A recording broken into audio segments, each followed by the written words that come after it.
नमस्कार मेरे दृश्य टीचिंग एकेडमी के सदस्यों। आज हम रीट के लिए बहुत ही महत्वपूर्ण हिंदी के 30 प्रश्नों की प्रैक्टिस करने वाले हैं। अच्छी प्रैक्टिस के लिए हमारे चैनल को सब्सक्राइब जरूर कर लेना। पहला प्रश्न है, अरण्य का पर्यायवाची शब्द है। पहला है विपिन, दूसरा बापू, तीसरा रश्मि, चौथा विकट। इस प्रश्न का सही जवाब है ऑप्शन ए, विपिन होता है अरण्य का पर्यायवाची शब्द। बापू को लिए पिता के लिए बापू यूज होता है, यह महात्मा गांधी के लिए। रश्मि होता है किरण के लिए, और विकट होता है कठिन के लिए। अगला प्रश्न है, आप शब्द सर्वनाम है। पहला है पुरुषवाचक सर्वनाम, दूसरा निजवाचक सर्वनाम, तीसरा संबंधवाचक सर्वनाम या निश्चयवाचक सर्वनाम। इस प्रश्न का सही जवाब है ऑप्शन बी, निजवाचक सर्वनाम। निजवाचक सर्वनाम होते हैं जैसे मैं, तुम, हम, आप, स्वयं। इस तरह के जितने भी वाक्य हैं सब निजवाचक सर्वनाम होते हैं। अगला प्रश्न है, चराचर शब्द का संधि विच्छेद है। पहला ऑप्शन है चहधन आचर, दूसरा है चरधन अचर, तीसरा है चतधन अचर, चौथा है चराधन चर। इस प्रश्न का सही जवाब है ऑप्शन बी, चरधन अचर होता है चराचर का संधि विच्छेद। चराचर के अंदर है दीर्घ संधि। अगला प्रश्न है, परमोजस्वी का संधि विच्छेद है। पहला ऑप्शन है परमोधन ओजस्वी, दूसरा है परमाधन ओजस्वी, तीसरा है परमधन ओजस्वी, चौथा है परहधन ओजस्वी। इस प्रश्न का सही जवाब है ऑप्शन सी, परम धन ओजस्वी होता है परमो ओजस्वी का। जब भी आपको किसी शब्द के बीच में दो मात्राएं दिखाई दें वहाँ अधिकतर वृद्धि संधि होती है। वृद्धि संधि के अंदर दो मात्राएं होती हैं। अगला प्रश्न है, अन्वेषण शब्द में कौन सी संधि है। पहला है यण संधि, दूसरा वृद्धि संधि, तीसरा व्यंजन संधि, चौथा दीर्घ संधि। इस प्रश्न का सही जवाब है ऑप्शन ए, यण संधि। अन्वेषण के अंदर है यण संधि। अन्वेषण का संधि विच्छेद होता है अनुधन एषण। ये है अन्वेषण का संधि विच्छेद। एक चीज और जान लीजिए, जब भी शब्द के बीच में एक मात्राएं होती है अधिकतर शब्दों में गुण संधि होती है। एग्जामिनर ने ये प्रश्न बहुत ही अच्छे से बनाया है क्योंकि एक भी ऑप्शन में गुण संधि नहीं दे रखी। जब भी आपको एक मात्रा दिखाई दे कुछ शब्दों को छोड़कर अधिकतर शब्दों में गुण संधि होती है। अगला प्रश्न है, गजानन कौन सा समास है। पहला है बहुब्री समास, द्विगु समास, कर्मधारय समास या तत्पुरुष समास। इस प्रश्न का सही जवाब है ऑप्शन ए, बहुब्री समास। गजानन प्रयोग होता है भगवान गणेश के लिए। एक चीज समझ लीजिए, जितने भी नाम भगवान से संबंधित होंगे उन सभी नामों में बहुब्री समास होता है। अगला प्रश्न है, यज्ञशाला में कौन सा समास है। द्वंद्व समास, अव्ययीभाव समास, तत्पुरुष समास, बहुब्री समास। इस प्रश्न का सही जवाब है ऑप्शन सी, तत्पुरुष समास होता है। यज्ञशाला का समास विग्रह होता है यज्ञ के लिए शाला, यज्ञ के लिए शाला। ये होता है समास विग्रह। अगला प्रश्न है, रात दिन में कौन सा समास है। पहला है द्वंद्व समास, दूसरा बहुब्री समास, तीसरा अव्ययीभाव समास, चौथा तत्पुरुष समास। इस प्रश्न का सही जवाब है ऑप्शन ए, द्वंद्व समास। द्वंद्व समास को पहचानना आसान होता है, बीच में योजक चिन्ह और शब्द एक दूसरे के विलोम होते हैं। अगर शब्द एक दूसरे के विलोम ना हो तब वहाँ अधिकतर शब्दों में अव्ययीभाव समास होता है, जैसे धीरे धीरे। इसके अंदर आपको अव्ययीभाव समास देखने को मिलेगा।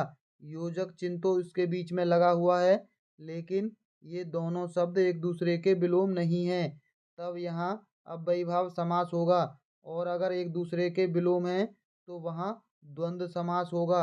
अगला प्रश्न है, इतिश्री होना मुहावरे का अर्थ है। पहला है शुरू होना, दूसरा है समाप्त होना, तीसरा है तैयार होना, चौथा है अटल रहना। इस प्रश्न का सही जवाब है ऑप्शन बी। इतिश्री का होता है समाप्त होना, और शुरू होना का होता है सिणी गणेश, और तैयार होना का होता है कमर कस लेना, और अटल रहना का होता है दृढ़ निश्चयी होना। अगला प्रश्न है, तलवे चाटना मुहावरे का अर्थ है। पहला है खुशामद करना, दूसरा प्रशंसा करना, तीसरा झगड़ा करना, चौथा भला बुरा कहना। इस प्रश्न का सही जवाब है ऑप्शन ए। खुशामद करना का अर्थ होता है तलवे चाटना। अगला प्रश्न है, धूल पीटना मुहावरे का अर्थ है। पहला है बहुत लाभ होना, जोर से कहना, भाग्य पलटना, या इधर उधर भटकना। इस प्रश्न का सही जवाब है ऑप्शन बी, जोर से कहना। अगला प्रश्न है, चक्रपाणी में कौन सा समास है। पहला है बहुब्रीहि समास, द्वंद्व समास, द्विगु समास, इनमें से कोई नहीं। चक्रपाणी होता है भगवान विष्णु के लिए प्रयोग, और जितने भी भगवान के नाम हैं हमने आपको बता दिया, बहुब्रीहि समास होता है। अगला प्रश्न है, कमल नयन में कौन सा समास है। पहला है अव्ययीभाव समास, दूसरा तत्पुरुष समास, तीसरा कर्मधारय समास, चौथा द्विगु समास। इस प्रश्न का सही जवाब है ऑप्शन सी, कर्मधारय समास है कमल नयन में। अगला प्रश्न है, बैठक में कौन सा प्रत्यय लगा हुआ है।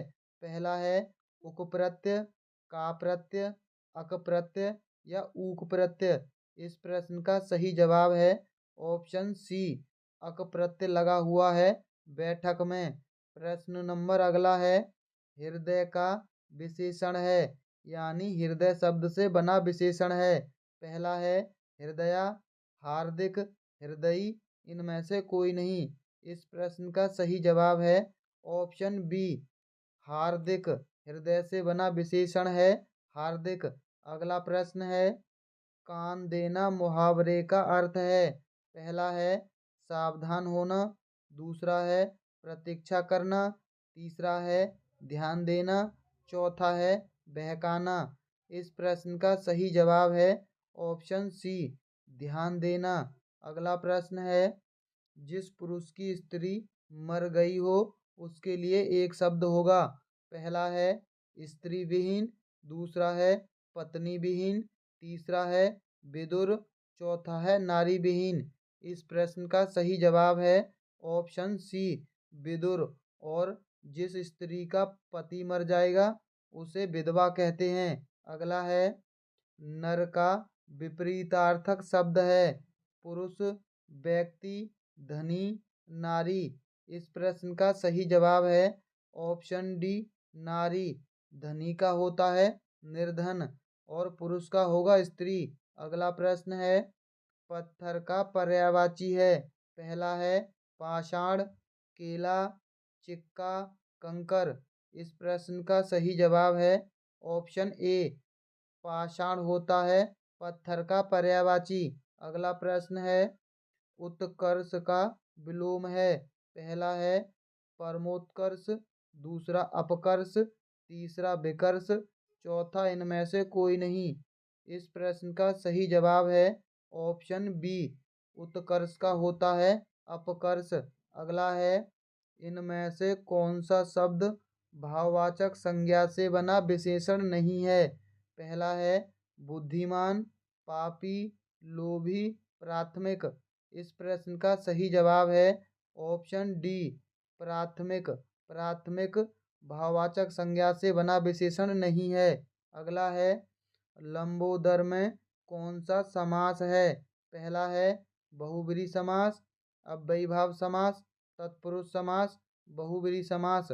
इस प्रश्न का सही जवाब है ऑप्शन डी बहुब्रीहि समास। आपको बताना है कि लंबोदर किस भगवान के लिए प्रयोग होता है। अगला प्रश्न है, इनमें से कौन सा विशेषण संज्ञा से नहीं बना। पहला है लालची, दूसरा बहारी, चौथा धार्मिक, तीसरा धार्मिक, चौथा चचेरा। इस प्रश्न का सही जवाब है ऑप्शन बी बहारी शब्द विशेषण संज्ञा से नहीं बना है। अगला प्रश्न है, महाशय का संधि विच्छेद है। पहला है महाधन आशय, दूसरा है महाधन से, तीसरा है महाधन अशय, चौथा है महाधन ओवर। इस प्रश्न का सही जवाब है ऑप्शन ए महाधन आशय, महाशय का ये सही आंसर है। इसके अंदर है दीर्घ संधि, यहाँ आ और आ का मेल हुआ है। अगला प्रश्न है, व्यवहारी किस प्रकार का शब्द है।